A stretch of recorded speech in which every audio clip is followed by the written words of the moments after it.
Assalamualaikum warahmatullahi wabarakatuh. Kami dari kelompok 1 akan memaparkan materi mengenai tema buku audit dan kertas kerja. Berikut ini anggota dari kelompok 1 dengan saudara Dia Salma, Adia Lutfi Amara, dan Inayatul Fatihah. Selanjutnya, apa itu bukti audit? Bukti audit adalah setiap informasi yang digunakan oleh auditor untuk menentukan apakah informasi yang diaudit telah dinyatakan sesuai dengan kriteria yang ditetapkan. Informasi ini sangat bervariasi sesuai kemampuannya dalam meyakinkan auditor bahwa laporan keuangan telah dilakukan secara wajar. Bukti audit ini mencakup informasi yang sangat persuasif, seperti perhitungan auditor atas sekuritas yang dapat diperjualbelikan, dan informasi yang kurang persuasif, seperti respons atas pertanyaan-pertanyaan dari para karyawan.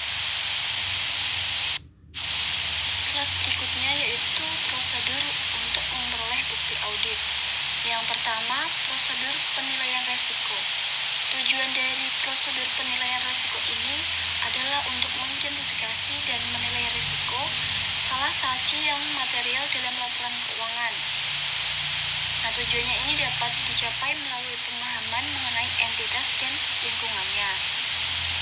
Yang kedua yaitu prosedur audit lanjutan, terdiri atas pengujian pengendalian ketika disyaratkan oleh SA atau ketika auditor telah memilih untuk melakukan hal tersebut, dan prosedur substantif termasuk pengujian rinci dan prosedur analitis substantif. Nah, selanjutnya, menurut Conrad ada 6 tipe bukti audit. Yang pertama, physical evidence. Physical evidence ini terdiri atas segala sesuatu yang bisa dihitung, dipelihara, diobservasi atau diinspeksi, dan terutama berguna untuk mendukung tujuan eksistensi atau keberadaan. Contoh dari bukti-bukti fisik yang diperoleh dari test of name, observasi dari perhitungan fisik persediaan, pemeriksaan fisik surat berharga, dan inventarisasi aset tetap. Yang kedua, evidence potential confirmation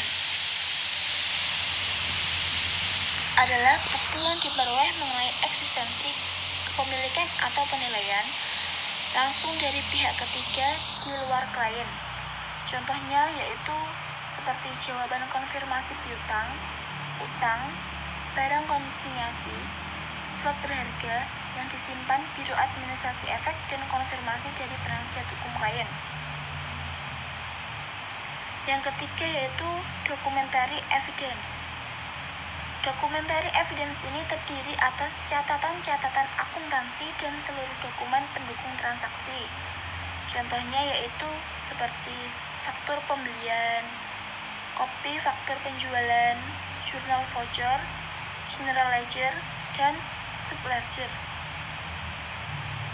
Bukti ini berkaitan dengan asersi manajemen mengenai completeness dan eksistensi, dan berkaitan dengan audit trail yang memungkinkan auditor untuk mentrasir dan melakukan vouching atas transaksi-transaksi dan kejadian-kejadian dari dokumen ke buku besar sebaliknya.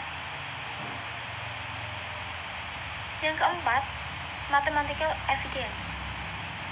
Mathematical evidence ini merupakan perhitungan kembali dan rekonsiliasi yang dilakukan auditor. Misalnya footing, cross footing, dan extension dari rincian persediaan, perhitungan dan alokasi beban penyusutan, perhitungan beban bunga, laba atau rugi, penarikan aset tetap, dan PPh dan accrual. Yang kelima, analytical evidence.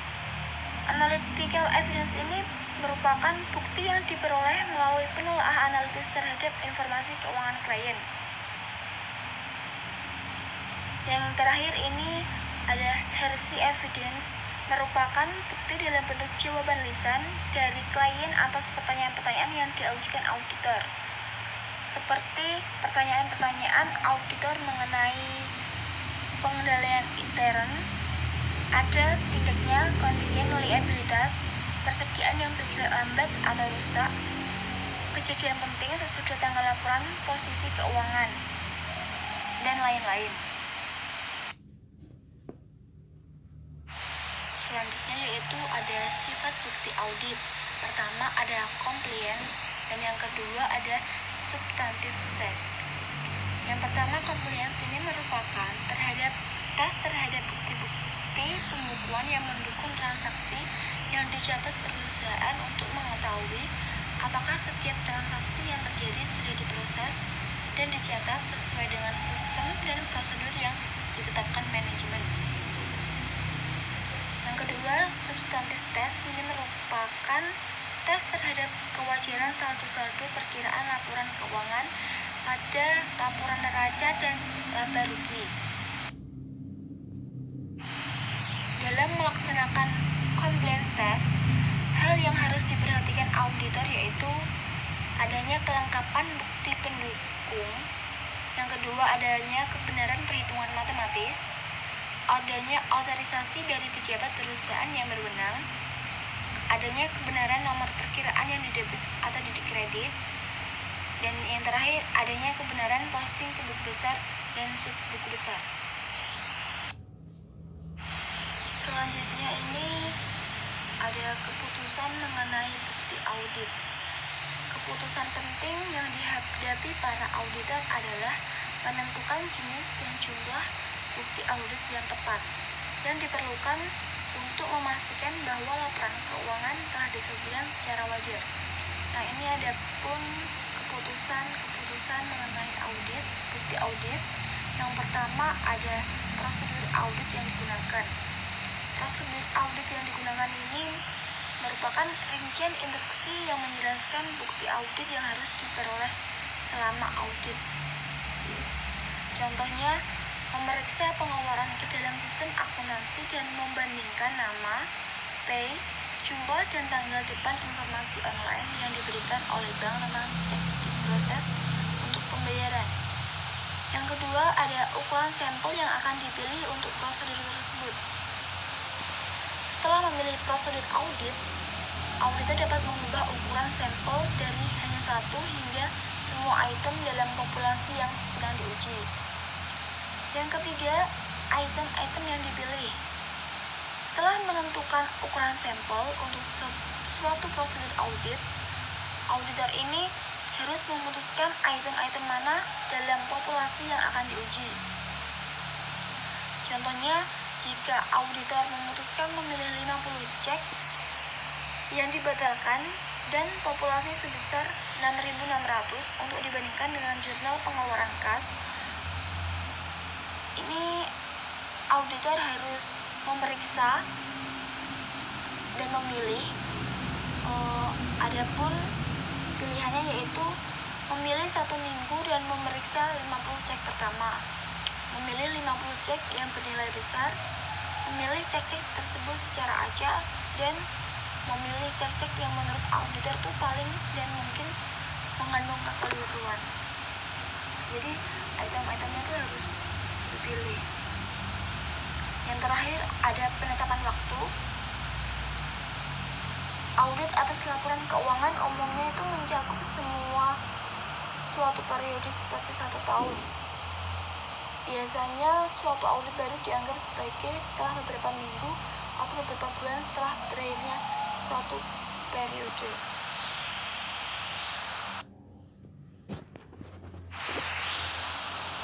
Adapun jenis-jenis bukti audit, yang pertama ada pemeriksaan fisik atau physical examination. Pemeriksaan fisik ini merupakan cara langsung untuk memverifikasi apakah suatu aset benar-benar ada dan pada tingkat tertentu apakah aset yang ada itu telah dicatat sebagai tujuan kelengkapan. Yang kedua ada konfirmasi. Konfirmasi ini menggambarkan penerimaan respons tertulis langsung dari pihak ketiga yang independen yang memverifikasi keakuratan informasi yang dipintai oleh auditor. Yang ketiga ada inspeksi. Inspeksi ini merupakan pemeriksaan oleh auditor atas dokumen dan catatan klien untuk mendukung informasi yang tersaji atau seharusnya tersaji dalam laporan keuangan. Yang keempat, prosedur analitis. Prosedur analitis ini terdiri dari evaluasi informasi keuangan melalui analisis atas hubungan yang masuk akal antara data keuangan dan non-keuangan. Yang kelima, wawancara dengan klien.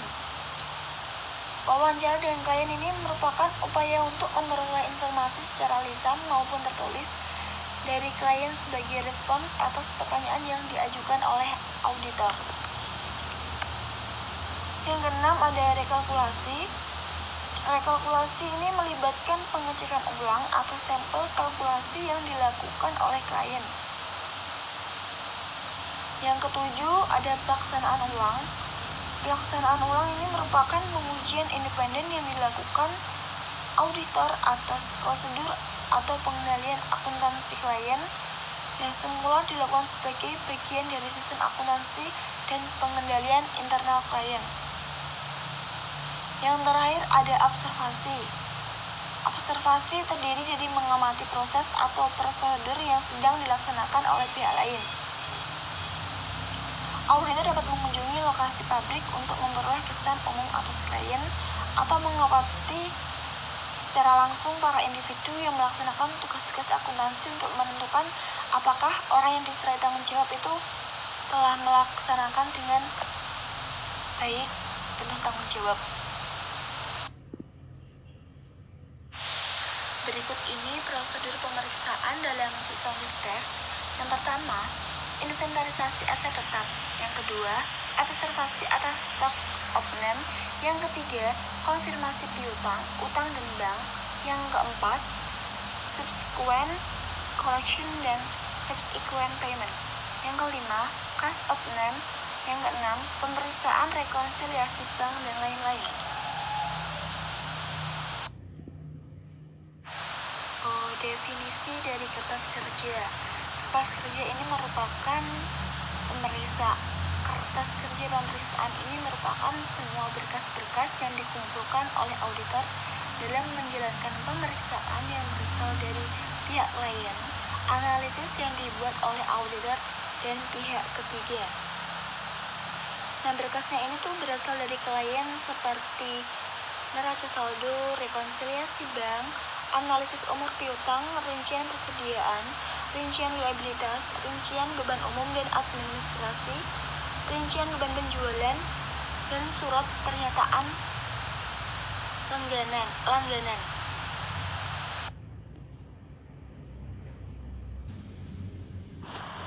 Tujuan kertas kerja yang dibuat oleh auditor yaitu pertama, mendukung opini auditor mengenai kewajaran laporan keuangan.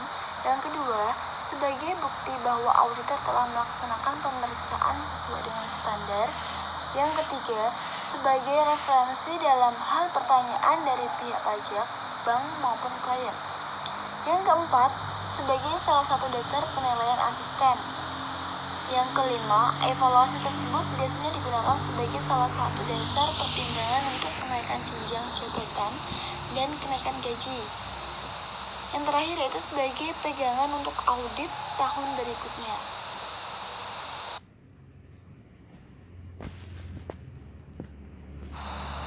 Selanjutnya ada pengelompokan kertas kerja pemeriksaan. Ini kertas kerja pemeriksaan dikelompokkan dalam berkas tahun berjalan, berkas permanen, dan berkas surat menyurat. Berkas yang berjalan atau current file ini berisi kertas kerja yang mempunyai kegunaan untuk tahun berjalan, seperti neraca saldo, berita acara kas opname, rekonsiliasi bank, rincian biaya, dan rincian piutang. Selanjutnya berkas permanen atau permanent file. Ini berisikan kertas kerja yang mempunyai kegunaan untuk beberapa tahun, seperti akte pendirian, buku pedoman akuntansi, dan kontrak-kontrak dan notulen rapat. Yang selanjutnya yaitu berkas surat menyurat atau correspondence file. Ini berisikan korespondensi dengan klien berupa surat menyurat, fax email, dan lain-lain.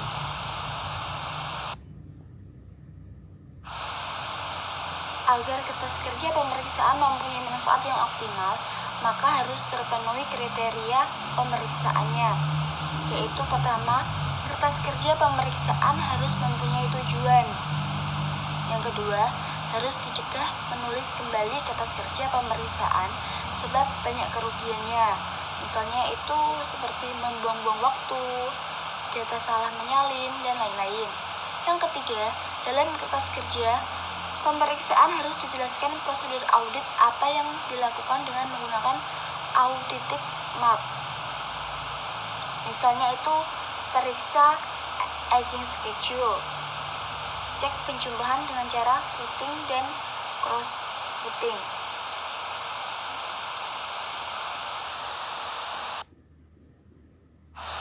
Berikutnya kriteria dari pemeriksaan yang keempat yaitu adanya kertas kerja pemeriksaan harus diindeks atau cross index. Yang kelima, kertas kerja harus diparaf oleh orang yang membuat dan mereview working papers sehingga dapat diketahui siapa yang bertanggung jawab. Dan yang keenam, ini setiap pertanyaan yang timbul pada review notes harus terjawab. Tidak boleh ada open question atau pertanyaan yang belum terjawab. Berikutnya yang ke-8, kertas kerja pemeriksaan harus rapi, bersih, mudah dibaca atau jelas. Bahasa yang digunakan bahasa Inggris atau bahasa Indonesia yang baik, dan jangan memfotokopi data dari klien tanpa diberi suatu penjelasan. Dan yang terakhir, di bagian file kertas kerja pemeriksaan harus dimasukkan daftar isi dan indeks kerja pemeriksaan. Contohnya seperti paraf seluruh tim pemeriksa yang terlibat dalam penugasan audit tersebut.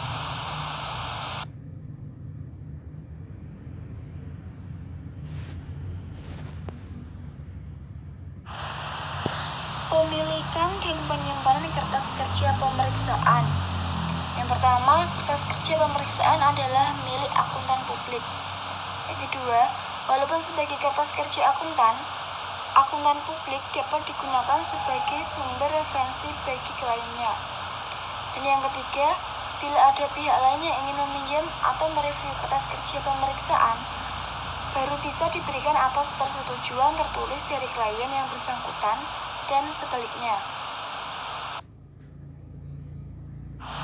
Yang terakhir yaitu akuntan publik harus mengambil langkah-langkah yang tepat untuk keamanan kertas kerja pemeriksaannya dan menyimpan kertas kerja tersebut sesuai dengan peraturan pemerintah yang berlaku minimal 5 tahun.